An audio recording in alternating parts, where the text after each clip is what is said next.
Nama saya Wan Muhammad Syahid bin Ibrahim, tinggal di Putrajaya 8, Kurungan 2. Saya bekerja di sekolah pendidikan sekolah kebangsaan pendidikan khas Jalan Batu.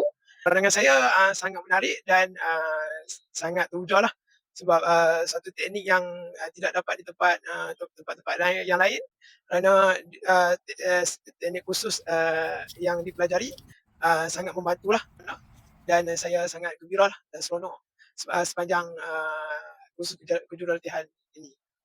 Sangat berbaloi dengan kursus yang saya jalani kerana kursus yang saya pelajari sangat membantulah.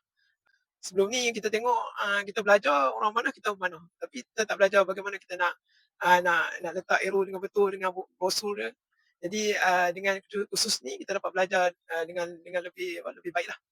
Datanglah beramai-ramai ke akademi ini kerana sangat berbaloi dengan kursus yang dilakukan dan dilaksanakan